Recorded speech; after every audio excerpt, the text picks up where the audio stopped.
The screen is white, not empty, not calm white, like a storm that refuses to end. The wind howls across the Colorado mountains, carrying snow like knives in the air. Somewhere in that blizzard, hidden beneath layers of ice and rock, tiny hearts are beating fast. A litter of wolf pups, barely a few months old, huddles together in a crevice, their breaths shallow, their survival measured by minutes. We are in the middle of Colorado's wolf reintroduction program, where every year biologists carefully release 10 to 15 wolves into the wild. The goal: rebuild a population of 30 to 50 wolves, strong enough to restore balance to the ecosystem. But no plan can predict the fury of nature. And this winter, nature strikes with one of the most brutal snowstorms in decades. As the storm rages, a faint signal blinks on a ranger's screen, anomalous weak, almost drowned out by static. The GPS collars placed on the wolves are designed to tell stories without words: movements, pauses, danger. Tonight, the signal is erratic, frozen in place. Something is wrong. Inside the ranger station, men and women in heavy coats crowd around the monitor. Their faces are lit not by fire, but by urgency. One ranger leans closer, pointing. "They're not moving," she says. Her voice cuts through the noise of the wind slamming against the windows. Another ranger answers, "If those pups are trapped, they won't last the night." The decision is made. Despite the storm, a rescue mission begins. Snowmobiles roar to life, headlights cutting through whiteout conditions. Each mile forward feels like defying the mountain itself. But somewhere out there, beneath the weight of snow, lives are waiting. The camera follows the snowmobiles vanishing into the storm, swallowed by white silence. Their mission: to find and save a litter of wolf pups before the night takes them. What happens next will test not just skill, but courage, and the outcome will surprise everyone. What happened next shocked everyone. Before the storm, before the frantic signal on the GPS tracker, there were people, ordinary people bound by duty to extraordinary creatures. Colorado is not just a state of wide skies and tall peaks. It is a land of conflict and compromise, where cattle ranches stretch across valleys, and predators once hunted here have only just begun to return. To understand this night's rescue, we must first meet those who risked everything to carry it out. Ethan Reyes had been a ranger for 12 years. Born in a small town at the base of the Rockies, he grew up with stories of wolves, most of them told in fear. As a boy, he heard ranchers mutter curses at the very mention of wolves, blaming them for lost calves and restless nights. But as he grew older, Ethan studied wildlife biology, drawn not to the myths, but to the science. He learned the truth: less than 1% of livestock losses in Colorado came from wolves. Disease, accidents, and weather claimed far more. And yet fear had always outweighed facts. That tension had defined his career. Ethan was tall, with a steady voice that rarely broke under pressure. In the ranger station, colleagues trusted his judgment. But beyond his calm exterior was a man still haunted by questions. Could humans ever truly share the land with wolves again? Beside him on this mission stood Marisol Vega, a wildlife veterinarian who had joined the program 2 years earlier. Marisol carried the precision of a surgeon and the compassion of a mother. She had seen too many wild animals suffer from preventable causes: poaching, vehicle collisions, starvation. For her, the reintroduction program was not just science, it was redemption. Every healthy wolf that returned to the wilderness felt like a personal victory. Marisol was small in stature, but her presence filled a room. Her quick hands had treated everything from fractured wings to mangled paws. Tonight, though, she would face a challenge that tested not just her skills, but her endurance against nature itself. And then there was James Whitaker, the field coordinator, whose job was to connect the dots: science, law, and logistics. James was pragmatic sometimes, blunt, always carrying a clipboard filled with forms. He knew every regulation tied to wolves, how far they could be transported, how long they could stay in a holding facility, when and where they must be released. To him, wolves were not only animals, but ambassadors, caught in a delicate balance between ecological need and political debate. Together, these three formed the core of the rescue mission. But around them was an entire network of local volunteers who had learned to track in deep snow. Technicians monitoring signals from laptops, drivers ready with vehicles warmed and waiting. Each person played a role unseen but critical. The land itself was both ally and adversary. Colorado's mountain ranges carved valleys where elk herds grazed, where rivers cut through forests of aspen and pine.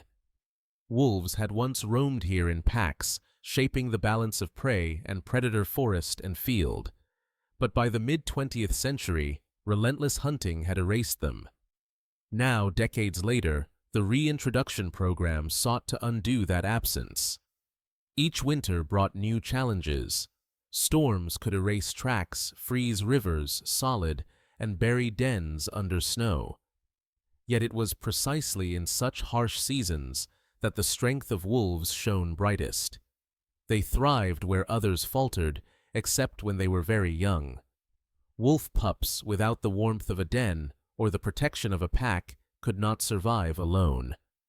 The ranger station where the mission began stood at the edge of one such valley. Built of timber and stone, it was both rugged and functional. Its windows frosted with ice, its roof groaning under snow. Inside, maps covered the walls marked with red pins for wolf sightings, blue lines for rivers, green circles for potential release zones. The air smelled faintly of wet wool and coffee, evidence of long nights spent waiting for signals just like the one they had received tonight. For Ethan, wolves represented a chance to right an old wrong. For Marisol, they were fragile lives that deserved every effort. For James, they were symbols of policy science and fragile public trust. And on this night, their worlds collided not in a classroom, not in a courtroom, but in a blizzard where survival was counted by the minute.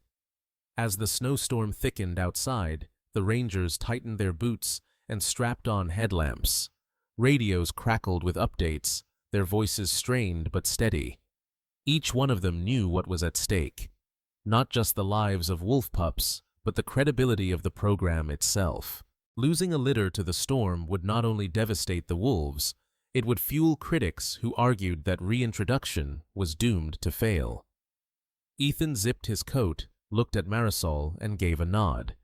She returned it with quiet determination. James snapped his clipboard shut. The time for paperwork had ended. The time for action had begun. The station doors opened. The storm swallowed them instantly, snow blasting against their faces.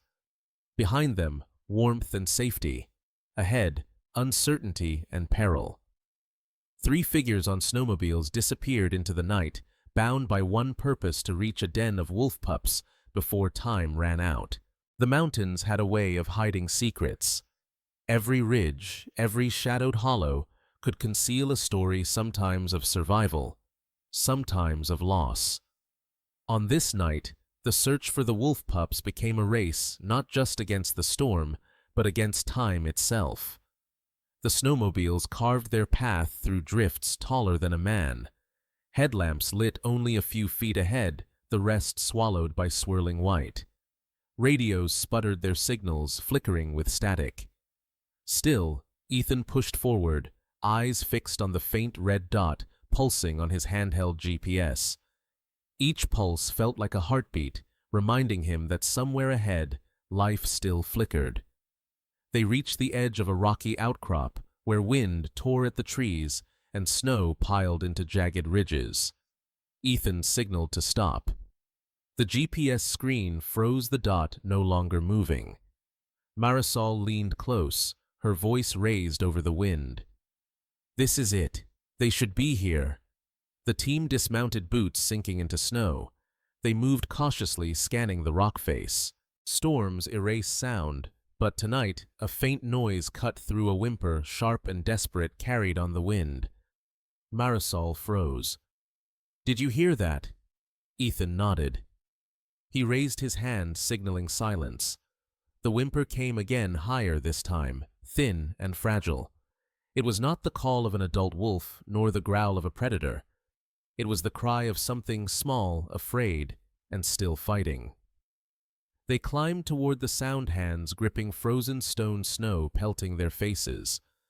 The cry led them to a narrow fissure in the rocks, half buried under drift. Ethan knelt, brushed away snow with his gloves, and peered inside. Darkness.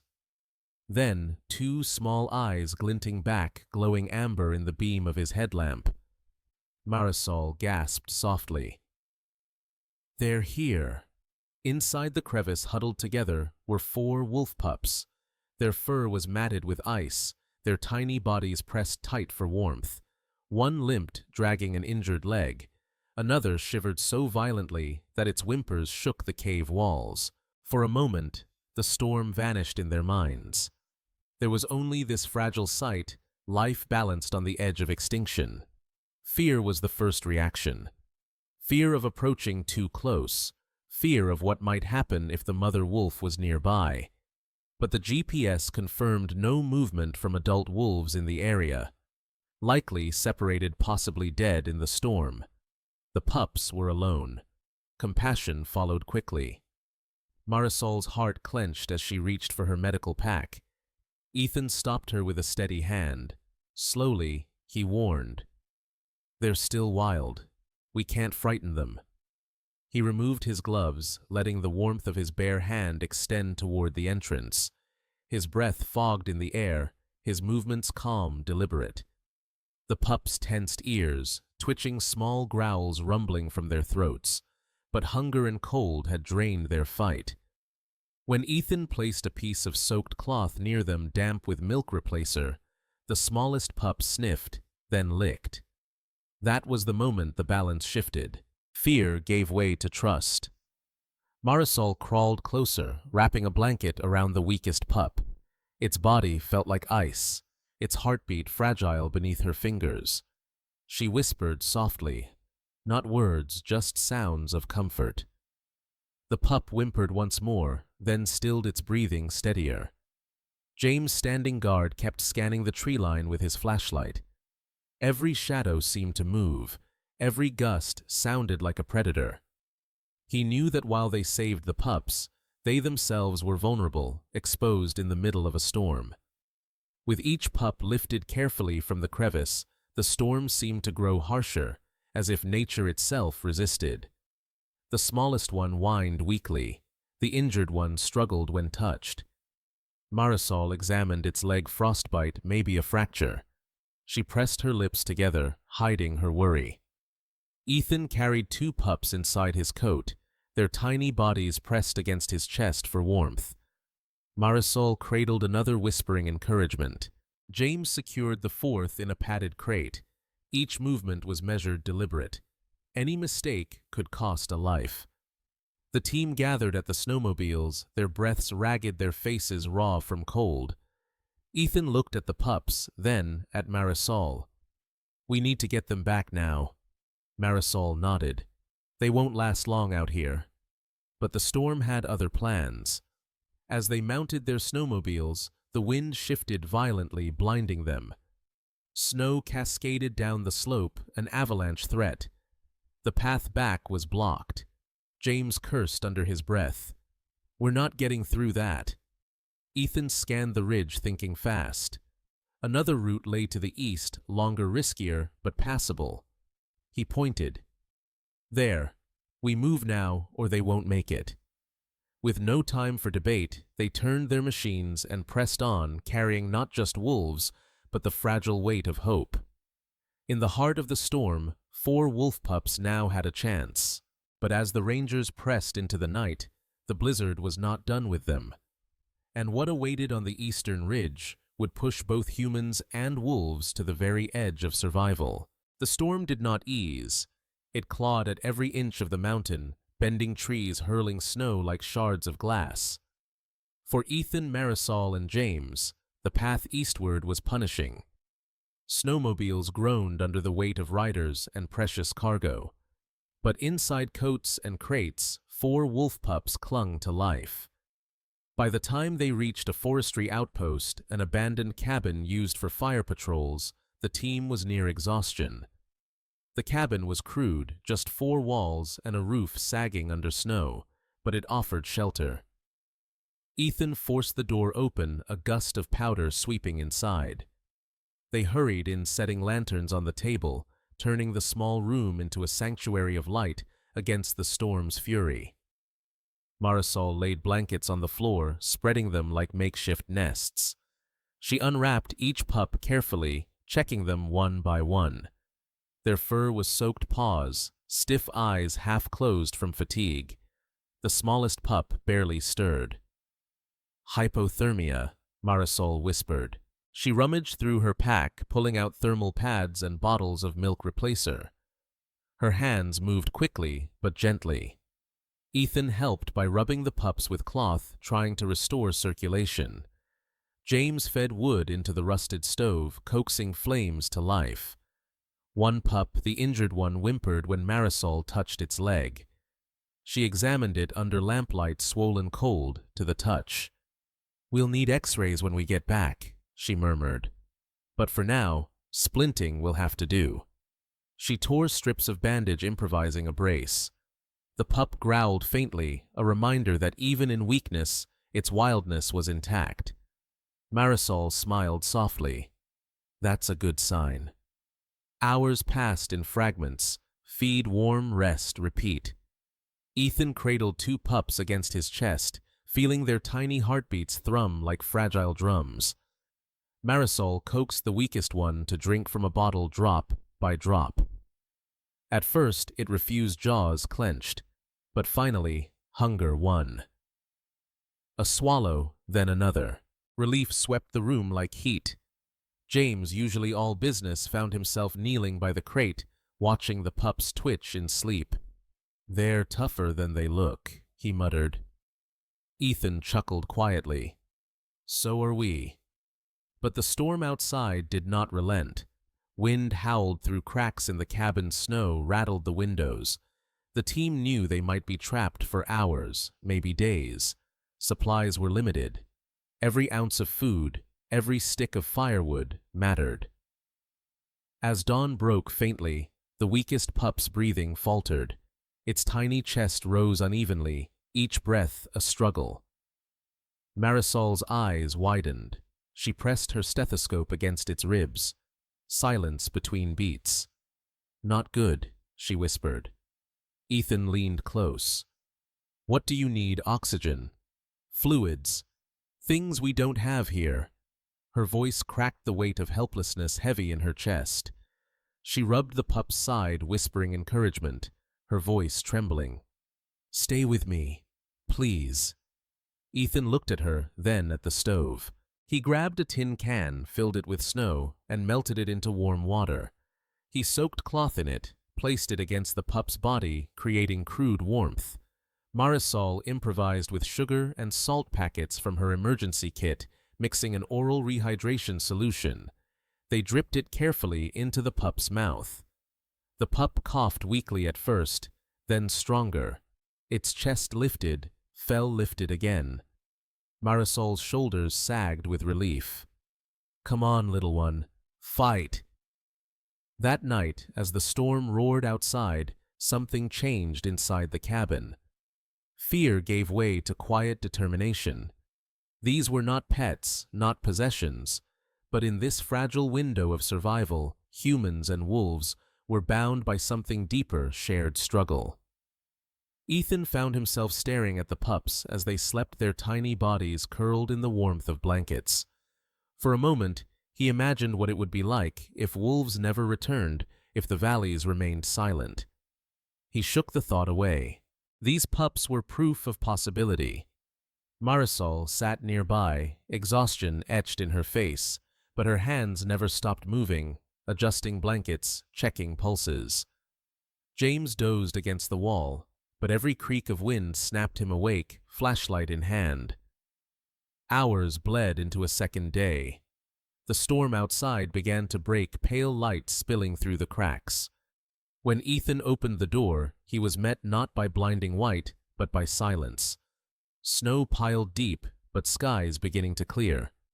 Marisol checked the pups one final time.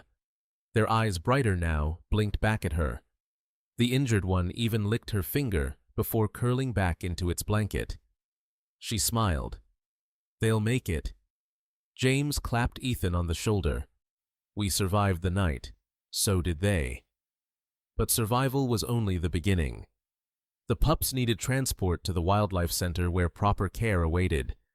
And beyond that, decisions would need to be made when, how, and if they could return to the wild. The cabin, once a place of desperation, now echoed with fragile hope. 4 wolf pups had fought through the storm, and in doing so had begun to weave an invisible bond with the humans who saved them. Yet outside, the world still waited, full of questions, conflicts, and challenges far greater than the storm they had just survived. The storm had passed, but silence in the mountains was never simple. Beneath the calm, danger lingered. The rescue team had endured the night the pups had survived their first brush with death, but nature had more tests to give. When Ethan opened the cabin door that morning, a blinding light poured across the valley. Snow lay thick, sculpted into drifts as high as rooftops. The air was brittle, the kind that burned the lungs with every breath. To the east, dark clouds still brewed threats not yet spent. James scanned the horizon, his expression grim. "Avalanche risk is high. This snow is unstable." Marisol pulled her coat tighter. "Then we don't linger. The pups need the wildlife center." Ethan nodded. "We move carefully, but we move." They loaded the pups once more, 2 tucked into Ethan's coat, 1 resting in Marisol's arms, the injured one cushioned inside James's crate. Their breaths puffed tiny clouds against the frosty air. For a brief moment, it felt hopeful, but mountains are unpredictable. As they descended along a narrow ridge, the ground beneath them trembled. A low groan, deep and rolling, echoed across the valley. Ethan froze. He knew that sound. "Go!" he shouted. A crack split the mountainside. Snow roared like thunder, cascading down in a wall of white. An avalanche, merciless, unstoppable. Snowmobiles revved, but the ridge was too narrow, the wave too fast. Abandoning the machines, the team scrambled downhill on foot, clutching the pups to their chests. The avalanche chased them, tearing trees from roots, swallowing rocks whole. Marisol stumbled, nearly falling. Ethan grabbed her arm, yanking her forward. James shouted directions, voice lost in the roar. They ran not for victory, but for survival. The avalanche struck the lower slope, snow exploding around them. Ethan shielded the pups with his body thrown sideways by the blast. Marisol tumbled into deep snow, clutching her pup desperately. James disappeared in a blur of white.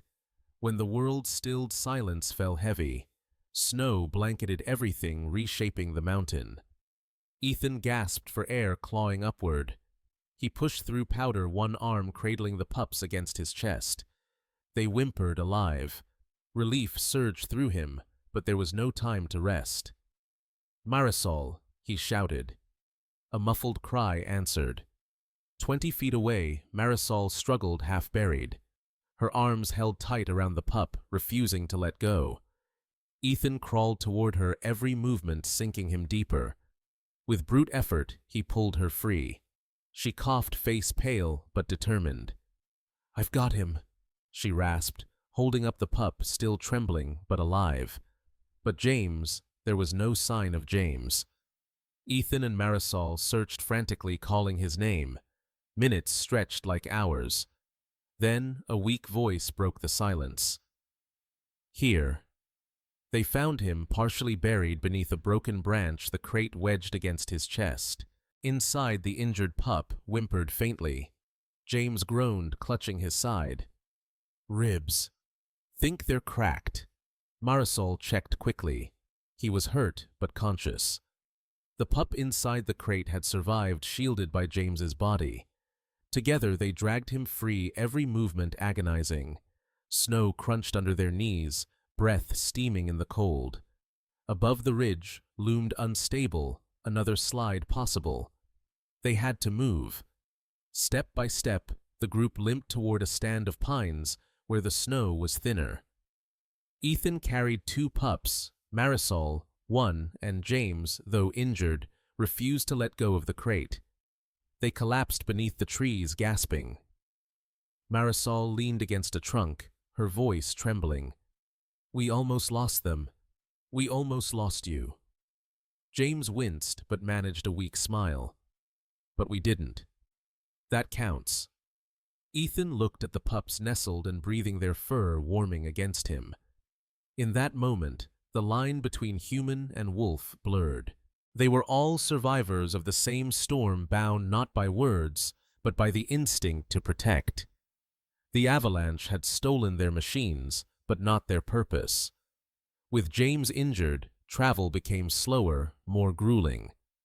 They built a sled from broken branches, lashing it with straps from their packs.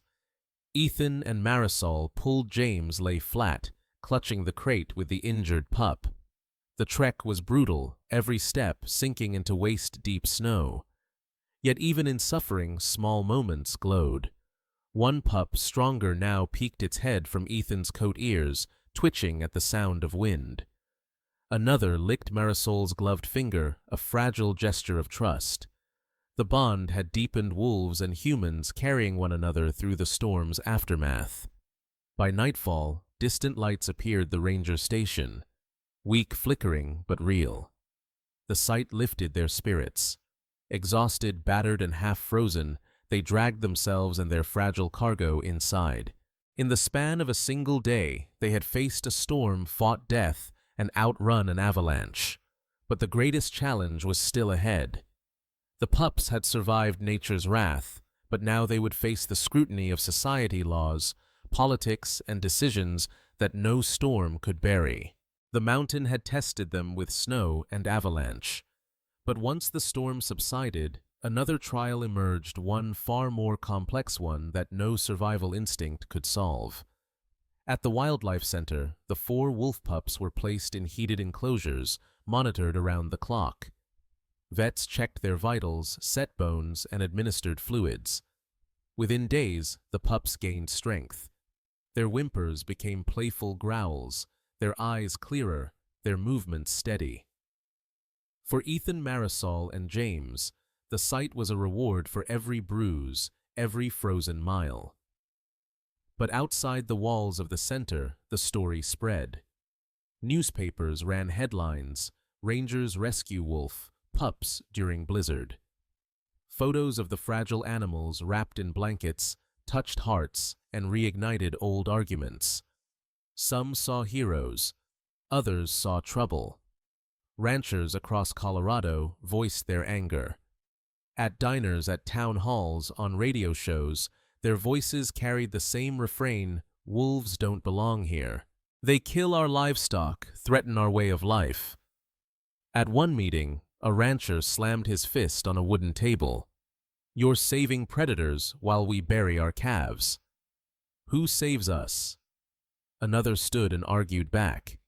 "Science says less than 1% of losses come from wolves. The rest is weather illness. Wolves keep the ecosystem balanced, elk herds, deer populations. Without them, the land suffers." The debate split communities. For every voice defending wolves, another demanded their removal.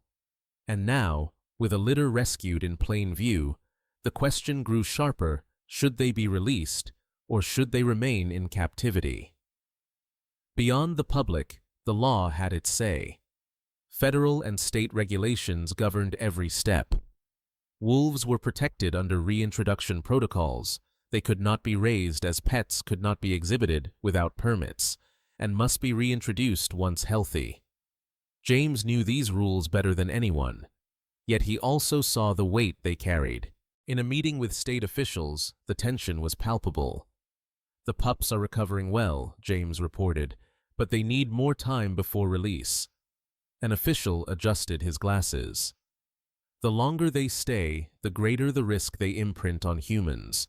We cannot allow them to lose their wild instincts. Marisol countered, her voice firm.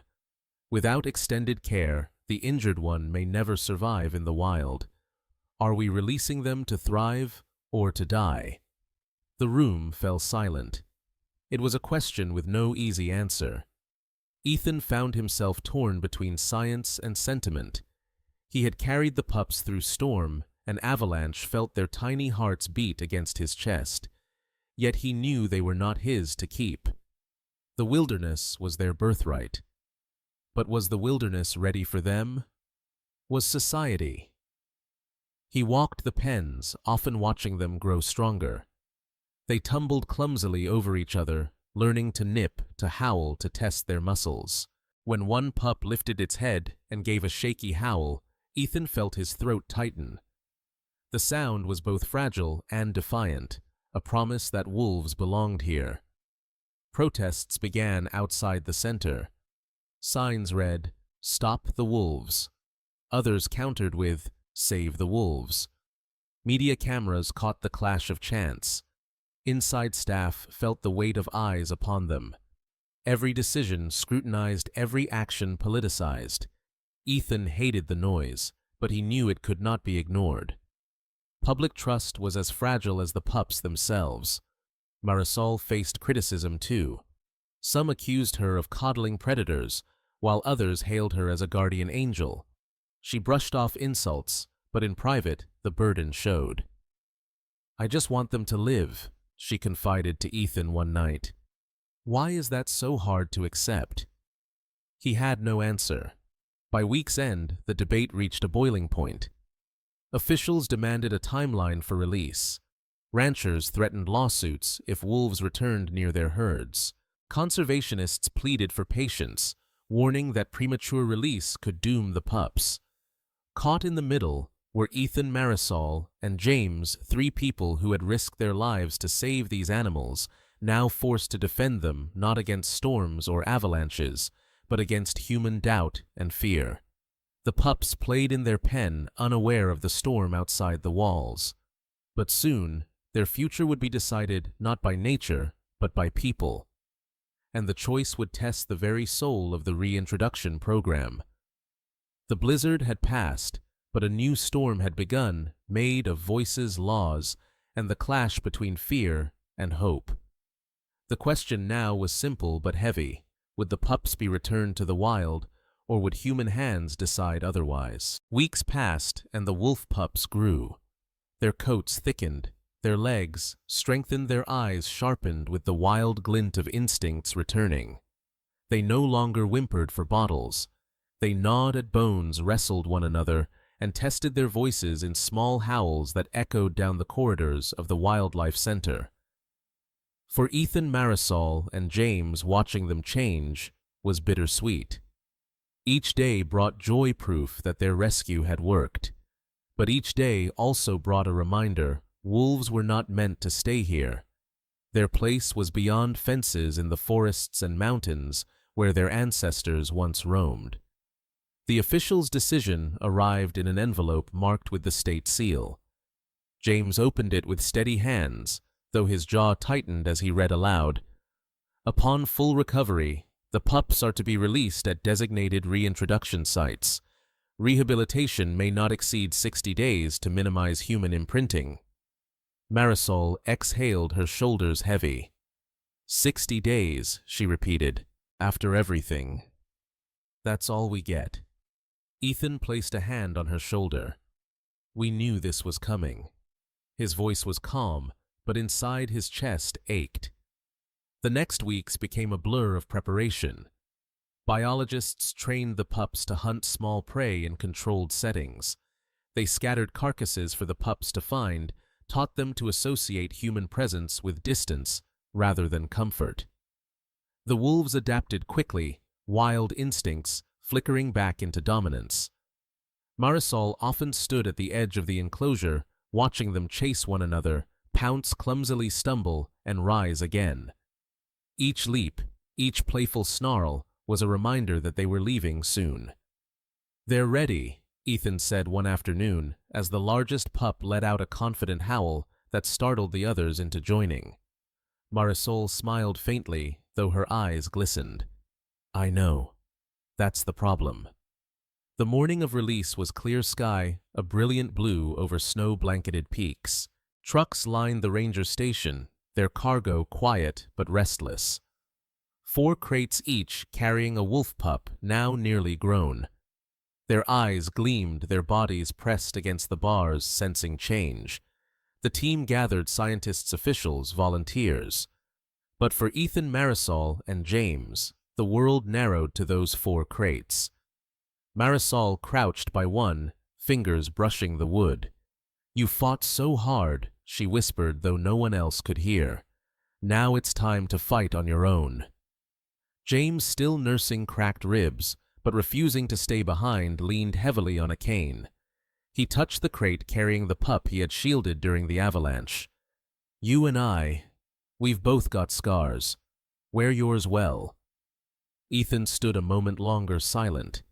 He remembered carrying them against his chest, feeling their faint heartbeats, hearing their first cries. Now those same wolves pressed against the crates with restless strength, no longer fragile, no longer helpless. The convoy wound its way into the mountains, where meadows opened beneath ridges thick with pine. This valley had been chosen carefully. Ample elk herds, running water, minimal human presence. Here wolves could carve their place again. At the edge of the clearing, the crates were set down. The air was sharp, every breath laced with pine and frost. Cameras whirred, officials murmured, but Ethan, Marisol, and James barely noticed. Ethan unlatched the first crate. Silence held for a heartbeat. Then the door swung open, and a gray-furred wolf pup bounded out, no longer a pup, but not yet full-grown. It landed in snow, hesitated, then bolted toward the trees. Its howl echoed once before it vanished into shadows. The others followed each release, both joy and heartbreak. One limped slightly, the pup Marisol had nursed so carefully. Yet, when it ran, determination carried it forward, tail high. When the last pup emerged, it did not run immediately. It stood snow, clinging to its fur, golden eyes fixed on Ethan. For a long moment, time seemed to stop. Ethan's throat tightened. He whispered, "Go!" The pup tilted its head, then lifted its muzzle and released a howl high, strong, startling the valley into silence. It was not a cry of fear, but of recognition. A farewell, a memory carved in sound. The howl echoed off the cliffs, carrying miles. Then, with one last glance, the pup turned and sprinted after its siblings, disappearing into the forest. Marisol wiped a tear quickly. James whispered, That was for you." Ethan only nodded, unable to speak. The wolves were gone, returned to the world that had nearly taken them. The valley was quiet again, but the silence carried weight. For Ethan, Marisol, and James, it was both an ending and a beginning. They had saved lives, but more than that, they had given the wilderness back a piece of its soul.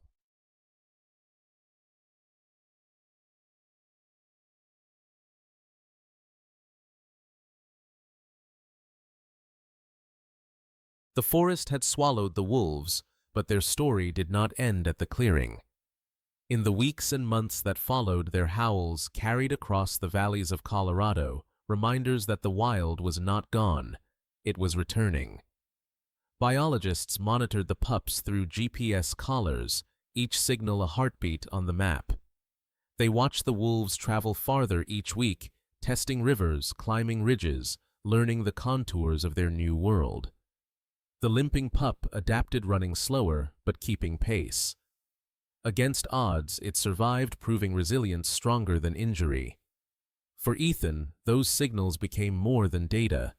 Each movement confirmed that the choice to let go had been right. At night, he would check the trackers from his cabin, tracing the wolves' paths across mountains. He imagined them hunting elk, playing in snow, learning to fear and respect the world as wild creatures should. Marisol returned often to the center where other animals awaited care. Yet her mind drifted to the pups. She remembered their frailty on that first night, their trembling breaths. To see them now roaming free was proof of why she had chosen this path. One evening she stood outside under the stars. In the distance, faint but distinct, a wolf's howl rose. It cut through the silence like a thread binding past and present. Her lips curved into a soft smile. "They made it," she whispered. For James, the aftermath was less poetic. Reports landed on his desk. Livestock killed, ranchers demanding compensation, conservation groups pushing back. Every wolf howl was also a political ripple. At one meeting, a rancher raised his voice. "You release them. You pay for our losses." James responded calmly, though fatigue lined his face. Compensation programs exist, but wolves are part of this land's future. Balance means cost and benefit. Though tired, he remained steadfast. He remembered the pup in the crate, the one he shielded under avalanche snow. For him, the wolves were not statistics, not line items on reports. They were survivors, creatures that deserved more than fear. Public opinion shifted slowly. At first, protests flared, but then stories spread: elk herds thinning naturally, forests regenerating, rivers running clearer as ecosystems recalibrated. Science spoke louder than fear, though never without opposition. Children wrote letters to the center. "Thank you for saving the wolf pups." Teachers brought classrooms to learn about predator-prey balance. For many, the pups became symbols not of danger, but of resilience. One crisp autumn morning, Ethan hiked into the valley where the release had taken place. He carried no equipment, this time no crates or trackers, only himself. Leaves blazed orange and gold, crunching underfoot. At a ridge he paused. Below, movement stirred, shadows slipping between trees. Wolves, larger now, stronger. They moved with confidence, no longer the fragile pups he had held against his chest. One wolf lifted its head, ears twitching. For a moment, golden eyes locked with his. Recognition flickered, faint but undeniable. Then the wolf threw back its head and howled. The others joined their voices, weaving into a chorus that filled the valley. Ethan stood still, his chest tightening. It was not a farewell this time, but an affirmation they belonged here. And so did he in his small way as their guardian from afar. The blizzard had nearly taken them. Human debate had nearly divided them. But in the end, the wolves endured because people chose compassion over fear, science over myth, resilience over surrender. Marisol once said, "I just want them to live." They did. And more than that, they reminded everyone that life in its wildest form cannot be caged. It must be given space to run, to howl, to heal the land that birthed it. James, despite the weight of laws and disputes, admitted quietly one evening, it was worth it. Ethan said nothing, only listening as a distant howl carried across the mountains, a sound older than history, yet reborn that winter. The storm had passed, the valley healed, and the wolves roamed again. Their howls became the echo of survival, resilience, and a fragile promise that even in a world of doubt, there is room for wildness. And in the memory of one storm, one cabin, one avalanche, 4 wolves carried forward, a legacy greater than themselves, proof that life, when given a chance, always finds its way back home. Every story leaves behind a lesson. For the wolves of Colorado, the lesson was not carved in law or shouted in debate halls. It was whispered in the snow, carried in howls across the ridges, and written in the bond between humans and 4 fragile pups that should not have survived. The first lesson was science. Fear painted wolves as relentless killers, but data told another truth. Less than 1% of livestock losses came from them. By understanding this, by using guard dogs, fencing, and carcass removal, ranchers and wolves could coexist. The rescue proved that coexistence was not fantasy, it was measurable, practical, and real. Science had always said so. Now people had lived it. The second lesson was compassion. The pups' survival did not depend on charts or policies. It depended on human hands willing to try. Compassion bridged the gap between fear and trust, turning predators into symbols of resilience. Without compassion, the storm would have claimed them. With it, they ran free again. The third lesson was courage. Ethan, Marisol, and James stepped into the teeth of a blizzard, risked avalanches, and faced down public anger. Their courage was not reckless. It was deliberate, the choice to protect life when it would have been easier to look away. Courage made the difference between silence and howls echoing again through the valley. The wolves were not saved to become pets or trophies. They were saved so the land could remember its balance, so rivers and forests could heal, so future generations could hear the wild chorus of howls under a full moon. And the humans. They too were changed. Ethan learned that letting go was sometimes the bravest act. Marisol discovered that healing was not only medical, but spiritual, giving animals back their freedom. James understood that laws are not chains, but bridges built carefully between people and nature. Together, they showed that saving 4 pups was about more than survival.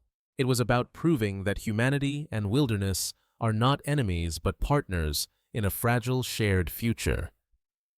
The story of these wolf pups reminds us when we choose fear, we lose both wolves and wilderness. But when we choose knowledge, compassion, and courage, we give life another chance. Colorado's reintroduction program is not just about wolves, it is about us. About whether we can live in balance with the wild, about whether we are willing to protect what can